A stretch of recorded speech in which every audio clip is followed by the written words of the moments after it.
позволим. Едно правителство, ти позволяваш да се разпуснат нашите войски от една... Ще позволявам. То дойде тук и НАТО. При всяка една клетва аз съм присъствала за гордея.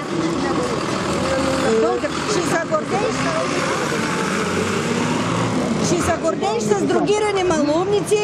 Ей, това ще се гордееш. И много сме горди. Да се видим с българите там, да кажат какво има, как има, като искаме. Ти съгласен ли си да те питам като българин ли какъв си? Дето американският посланник, дето каза, че Ботев и Левски трябва да ги изкарат от историята, защото били промокнали. Поне така четох в това телевизия. Ти като българин съгласен. Нито съм чел, нито съм... Що не си чел? Що не знаеш? Не съм го чел. Ние нищо знаем. Това са някакви инсинуации. Няма как да го коментирам това. Значи, американците са никой да Не бе, коментират те се опитват. Не бе, те се опитват, бе. Опитват почвата, бе. Опитват почвата, бе. Значи след това... Вземи си камерата като хората. Опитват почвата сега и си търсят агенти. И ще му изсипе на турба пари и каже, почва и пиши нова история. Там почват предателите и така За 3 март става. обаждаха ли са ви се от българското училище Кирил и Методий за празника, който ще има там? Трябва да имаме получена покана. Ако се обаждали, трябва да имаме получена покана. Това на Филипска ли е? Не. Не. Това е българското училище Свети Кирил и Методий. Александровска и 3 септември на Кой го държи? Не знам, познавам директор. Филипска има културния център. Тя си има друго. Значи за всяко мероприятие, за което получим покана, се стараем да го покриваме. Трябва да попитам дали са изпратили покана. До сега, за където съм получил покана, съм отишъл.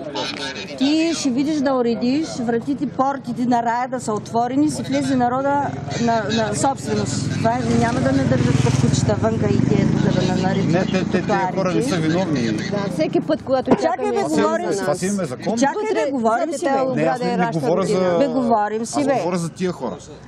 Оставя да се изкаже бе. Добре, слушам. Аз не искам от тебе нещо, от човека искам. Праведите се да си седнем там и да си... Ще си пеем или ще си играем. Другия път може и да изиграем на хоро, що? Пречи ли на посолството? Ще не отчитат за тромократи или какво ще стане? Ако си сметнем едно хоро, вместо да седим и така и да се чудим, си спретнем едно хоро по-български, по този начин подкрепяваме революцията в България. Лошо ли е? Хоро. Нито викови, нито скандали, Обаче, да си знаете вие, ние за какво сме там. Да си мислиш, че едно хоро... Това написано не сега в декларацията. То не е написано. Аз в момента така ми идва муза и ти обяснявам. Ние няма да спрем, разбираш ли? За една седмица, кой каквото му дойде като муза да си го запише. Тези протести в България... Ние ще правим това. Решили, събирате се, изразявате си мнението. Кой кого ще извърти? Кой как ще става? То въобще не е ясно. Вие нямате право да не спирате. Нямате право да надържите по тротуарите. Трябва да има полиция. Задължително е, защото при такива мероприятия се прави писмо до полицията, че ние от толкова до толкова ще правим това мероприятие пред нашето посолство. Това е задължително, задължително да ги има тези хора. Другото задължително е да искаме разрешение от общината. Аз съм питала. Не да се спряташ измислици. Никаква община. Аз не ползвам гръцка земя. Аз ползвам моето посолство. Българска земя, платено с наши пари. Ама ние сме сега в момента не сме на българска земя. Аз на малумници ли говоря? На малумници, господин посланник, приятно ми беше. Димитър Консул, беше много приятно. Довиждане и легнем. И надявам се за вашата силна подкрепа. Значи всичко, което мога да направя, ще направя. Искам да ви кажа, ние не само сме икономически иммигранти, ние сме и политически иммигранти. Над 10-15 години. Тук е младостта ни, забравихме, що е младост, що е любов, какво е дом, какво е родина. Най-хубавите ни години да ставаме слуги на гърци тук, да даваме ини пари, да ги гушат, да ги крадат. Душата. Не знаем къде се намираме, на кой свят. България или Гърция? Аз съм си изгледала децата. Изгледам ги, изучи ги, ожени ги с мой пари.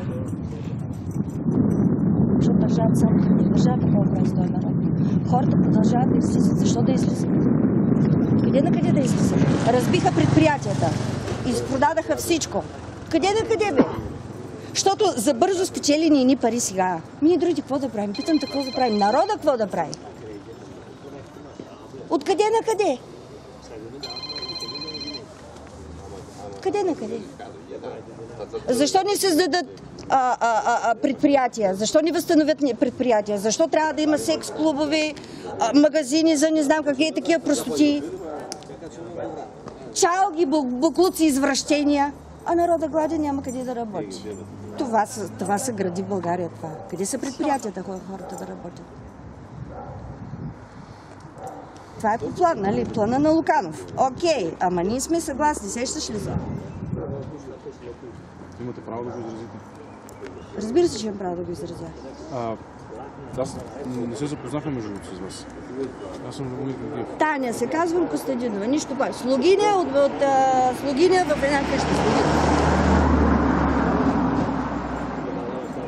Приятна неделя ви пожелавам и може ли да ви задам един въпрос? Да. Следващата неделя ние сме тук.